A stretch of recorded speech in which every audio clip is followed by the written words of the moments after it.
Então, seguindo aqui, né, além dos marcadores, como eu estava falando na aula anterior, que são de símbolos, nós temos aqui ao lado alguns numerados, né, onde nós temos números, letras, romanos, entre outros recursos aqui também, que é possível nós definirmos como formato de número. Temos outros aqui que são marcadores, né, com cabeçalhos, então eu posso colocar marcadores e submarcadores, títulos e subtítulos, vamos se dizer assim, depois dentro de alguns projetos práticos nós vamos também estar utilizando, né, e aqui temos opções de parágrafo e recuo, que também são interessantes. Se você deixar os textos selecionados e, por exemplo, diminuir o recuo dele, ó, ele vai andar para a margem, que é a esquerda, né, vai até ele chegar no limite dela. Se eu aumento o recuo, ele vai andar, né, para o lado direito. Então é bem tranquilo, você consegue trabalhar isso aí. Aqui nós temos um recuo, sempre para qualquer marcador ele tem um recuo simples, não só para marcadores. Eu poderia pegar o meu título e também aplicar um recuo nele. Isso aí, né, fica a critério aqui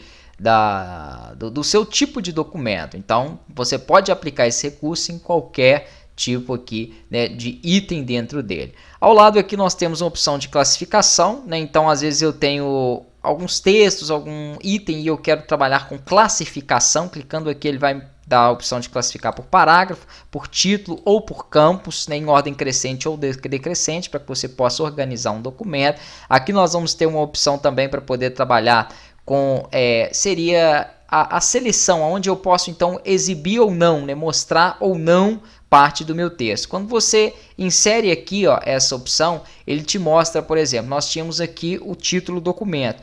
Todos esses objetos, ele me mostra que foram criados no Word. Por quê? Porque todos esses elementos eu criei aqui, né? Então eu poderia ter um elemento que foi copiado e aí ele separa e organiza ele para mim por tipo de objeto. Isso aqui é bem específico, é para quando você tem, por exemplo, um projeto no Word e acaba importando outras coisas do Excel, do PowerPoint, do Access, e você quer fazer uma divisão desses elementos e saber qual elemento é aqui nativamente do Word, qual elemento é do Excel, né, entre outros. Então serve somente para isso. Aqui abaixo nós temos o espaçamento entre as linhas e parágrafos. Significa o quê? Vamos selecionar esses 4 textos aqui que estão no marcadores.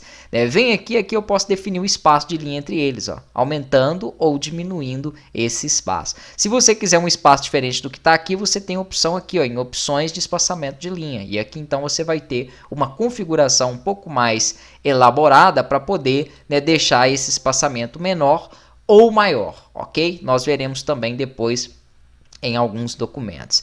Aqui eu tenho uma opção de sombreamento para o texto, que basicamente coloca uma cor de fundo em toda a linha, né? Então, se a linha do marcador pega, por exemplo, desta parte onde iniciou o recuo até essa, ele coloca então exatamente neste local esse preenchimento. Essa linha, por exemplo, já vai ser um pouquinho maior aqui à esquerda, então eu seleciono o texto e aí eu aplico essa cor de fundo. É muito utilizado, por exemplo, em jornais, né? Jornais, revistas, eles utilizam bastante esse marcador aqui ao fundo. E do lado aqui nós temos também interessante, vou selecionar esse texto, as bordas. Eu posso colocar uma borda na parte inferior, ó, que é uma linha, né? Uma borda na parte superior, uma borda à esquerda, à direita, colocar todas as bordas, que nesse caso aqui, por exemplo, do texto, ele faz uma caixa.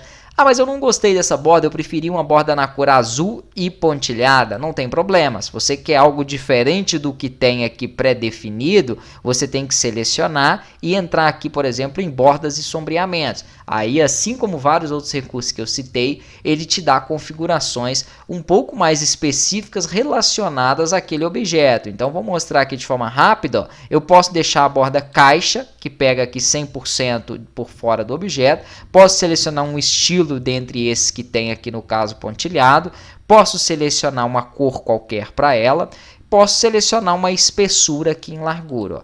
Ah, mas eu estou mudando e nada aconteceu. Realmente, nada aconteceu porque ainda não foi aplicada. Quando eu clicar aqui em OK, ó, ele aplica justamente aquela configuração que eu fiz. Então eu tenho uma borda pontilhada na cor azul, né, da forma em que eu havia ali previamente estruturado. Então é muito tranquilo. Vou selecionar o título aqui e aqui acima nós temos estilos, que são estilos prontos, né? Cada um deles, ó, que você clicar, vai te dar uma personalização diferente. Então eu tenho aqui vários estilos. Toda vez que eu tenho essa seta para baixo, né, dentro dos recursos, significa que eu posso clicar e ali eu vou expandir mais opções de trabalho. Então são vários estilos de texto, que são nada mais nada menos que configurações de texto pré-definidas, né, prontas, algum com um tipo de fonte específica, um tamanho de fonte. Ó, por exemplo, esse aqui tem uma margem superior e inferior. Eu posso vir aqui depois que eu selecionei o estilo e perfeitamente aumentar ele, trocar a cor da letra, trocar aqui o efeito aplicado, tudo isso. Então são estilos de textos que já vêm pré-definidos aí para que nós possamos utilizar.